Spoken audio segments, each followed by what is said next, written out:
das comissões técnicas, Vasco e Flamengo, Mengão com um elenco cada vez melhor e o Vasco bem reformulado. Quem é que fica com esse resultado?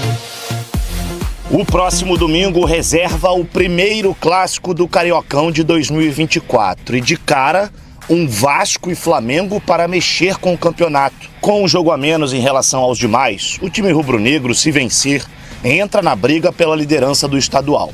Para isso, o técnico Tite vai mandar a campo o que tem de melhor. E isso significa que ele deve ter de volta 4 jogadores poupados da partida diante do Sampaio Corrêa na última quarta-feira. Fabrício Bruno, Varela, Everton Cebolinha e Pedro devem começar o jogo de domingo. O uruguaio recém-contratado Matias Vinha ainda se recupera de uma lesão no joelho e segue fora. Apesar disso, a tendência é que ele estreie neste mês. Por falar em reforços, o Flamengo segue no mercado em busca de novos jogadores.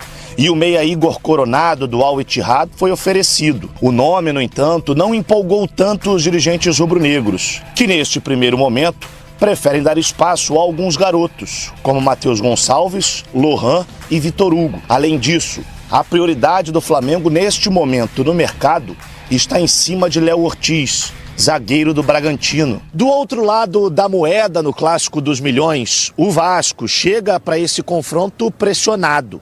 E isso porque, nas últimas 2 partidas, nenhuma vitória. Empate com o Bangu e derrota para o Nova Iguaçu.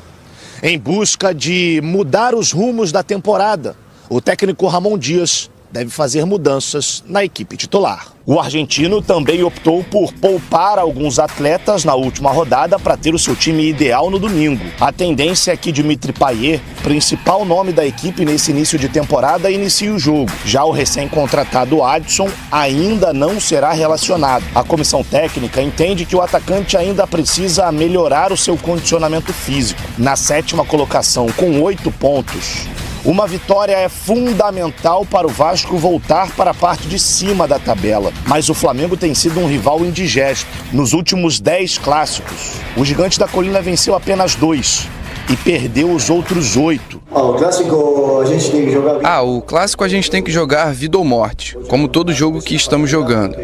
Então, acho que o clássico é um bom parâmetro, porque quando as coisas vêm mal, nos clássicos você tem que dar algo a mais para jogar esse tipo de jogo. E não é só o futebol que produz notícias bombásticas, a Fórmula 1 também. Ontem, anúncio oficial, a partir de 2000... Tem outros clássicos pelo Brasil, Mari. Saímos de São Paulo e agora a gente vai para o Rio de Janeiro também com Pedro Henrique Torre com as informações, porque no final de semana, Pedro, olha, não sei se caíram com a sua folga, tá? Não foi a gente, eu te juro. Você tá no bid para falar sobre Flamengo e Vasco aqui no Sport Center, por favor. Desculpa qualquer coisa, foi o Bruno. Estamos de olho. Tava subjúdice aí, mas tudo bem. Tudo bom, gente? Um bom dia para todos aí do Sport Center. Pois tem o Flamengo, Vasco e Flamengo, na verdade, né? O mando de campo é esse, Vasco e Flamengo nesse domingo, 19 horas no Maracanã. O grande clássico aqui do futebol carioca, o primeiro grande clássico deste campeonato, então tá uma grande expectativa aí. O Flamengo voltou para o Brasil depois de uma pré-temporada nos Estados Unidos, teve esse jogo do meio de semana com o Sampaio Corrêa, fez aquele teste com Bruno Henrique e Gabigol, os dois fizeram gols naquela partida em Belém, então tá um pouco mais leve dentro de campo.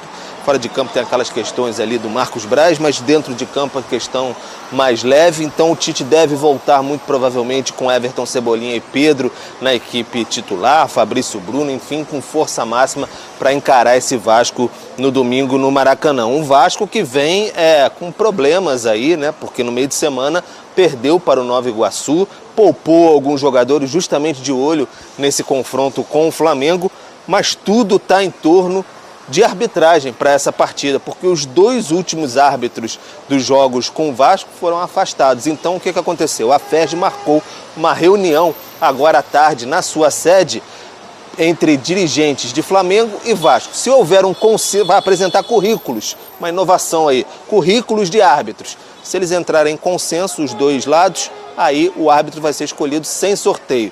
Se não houver consenso, aí vai ter um sorteio a partir ali das 14h30 com esse sorteio vai ser aberto para a imprensa, aí a gente vai estar lá para acompanhar como é que vai ser todo esse desenrolar na tarde dessa sexta-feira. É o Clássico dos Milhões já fervendo com a questão de bastidores e arbitragem. Mari, Bruno. Pois bem, porque exatamente nos jogos do Vasco, né, a coisa tem pegado bastante. Ô Pedro, assim, a gente já viu o Vasco também dando trabalho pro lado do Flamengo dentro de campo, mas é inegável que há muito tempo a gente tem uma disparidade entre as duas equipes. Como que tá a mobilização de torcedores aí no Rio de Janeiro, se preparando, a zoação, a preparação, enfim, todo esse clima aí no Rio? Fica aquela expectativa, né, Mari, por conta de ser o primeiro clássico do Rio de Janeiro, por conta de ser o primeiro clássico carioca, né, desse ano, primeiro clássico do campeonato, teve aquele esquenta ali com os clubes pequenos mesmo, então tem essa expectativa de ser a volta também do Maracanã. Ficou parado um tempo aí, questão de manutenção de gramado, aquela história toda que a gente já conhece, então aquele clássico domingo no Maracanã com 50-50, né, aqui no Rio ainda é preservada essa questão de torcidas dividindo o estádio. Então tem essa expectativa de um grande clássico no domingo, com provocações, mas no gogó. A gente espera que fique assim no domingo. E tem a questão toda da arbitragem que o Pedro contava pra gente. Vai ser interessante a gente acompanhar também os nossos comentaristas nesse final de semana, porque na Supercopa o Braulio Machado, árbitro, vai... Notícia de última hora sobre renovação de Gabigol com o Flamengo é revelada. As negociações para a renovação do contrato encontram-se em impasse. O atual vínculo do jogador com o Flamengo permanece válido até o final de 2024. Durante a janela de transferências, surgiram rumores sobre a possível mudança do camisa 10 para o Corinthians, porém, tal transferência não se concretizou. O Flamengo planeja reexaminar a situação após obter sucesso nas principais contratações para a próxima temporada, destacando o interesse em Léo Ortiz e a retomada das conversas com o staff do jogador. Apesar da confiança do clube em um desfecho positivo para todas as partes, as negociações não avançaram nesse sentido.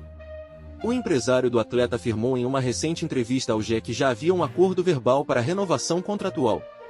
No entanto, o Flamengo contradiz a declaração do empresário de Gabi, negando qualquer confirmação sobre a renovação. O clube argumenta que, apesar das conversas realizadas, não houve um acordo formal. A tendência aponta para a busca de um consenso entre as partes.